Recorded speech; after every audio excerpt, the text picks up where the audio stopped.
Okay, in this experience, I had stepped out of my body. I was seeing myself getting up out of the bed and was not encased in the physical form. As soon as I entered this awareness, I was approached by a dark being who walked on all fours and gave a shocking impression. But I could see that this character was really only my creation. The fear in me from the unseen places had created this creature so that it could show me just how afraid I was, how much fear I carried, and how much fear I carried. And so, with this view, I grabbed it from where it was standing, and it shrank to the size of a small pebble in the palm of my hand and vanished into nothing.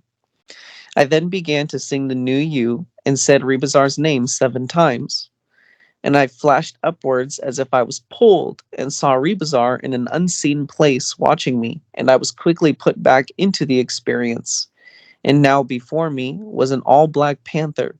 It was calm and friendly, but I could see it was still primal in its nature and could lash out or attack any moment if triggered or decided to. So it was a little bit of a scare. But again, it was me, a symbolic expression of the aggression that I carry within myself, unchecked, and so it is, that it became so in a way that I could see just how large it is and what kind of effect it has not only on myself, but the environment.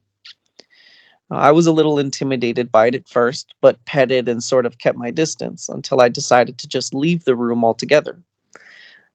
That why would I just stay here and deal with this and be a part of this scene?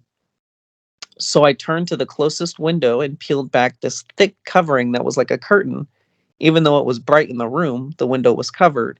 And I seen that even the window pane was covered in old newspapers and advertisements.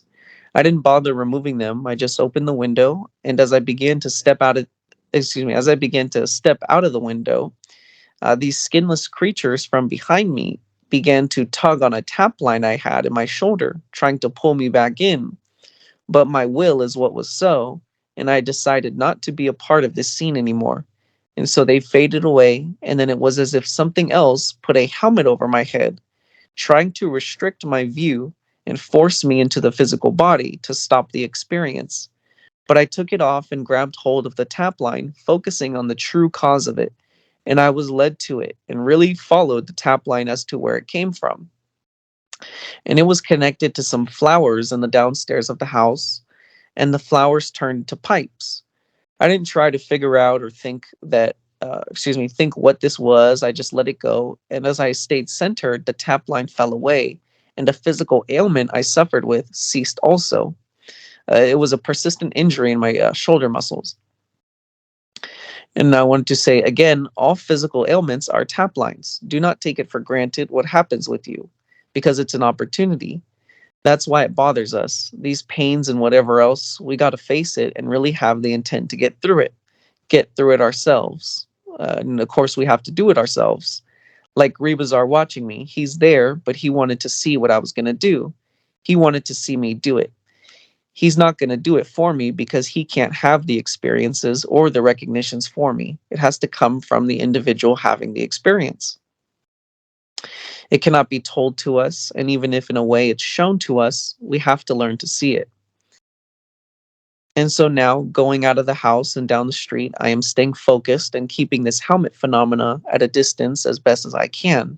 Again, it's as if something doesn't want me to have this experience, so it's trying to shove me back in the physical body, but was remedied by a focus on the is and focusing on the now, being the experiencer without thinking.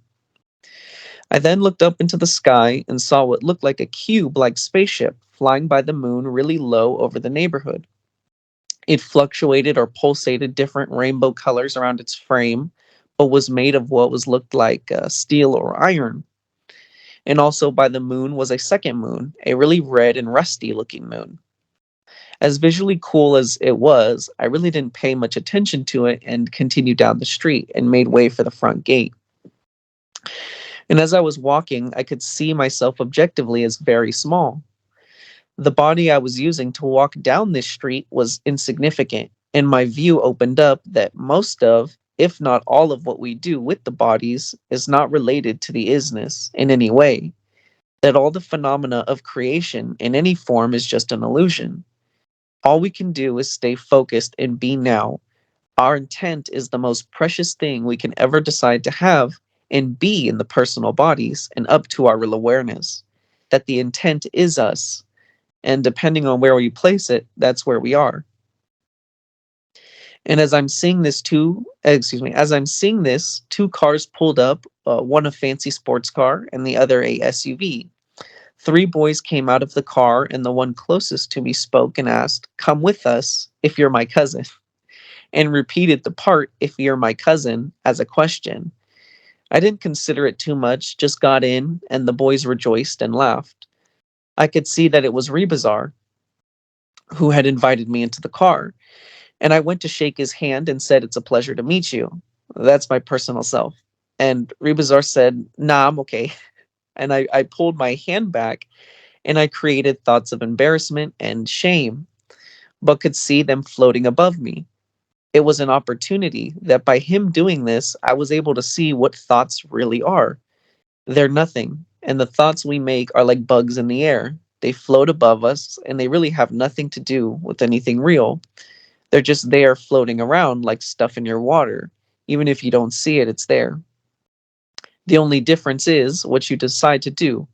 You decide if you're going to make them a part of your experience or not. So I let it go and reassured myself it was okay, no big deal. And looking around at the boys laughing and talking, I could see they were so effortlessly focused and so very, very now, and that nothing was affecting them.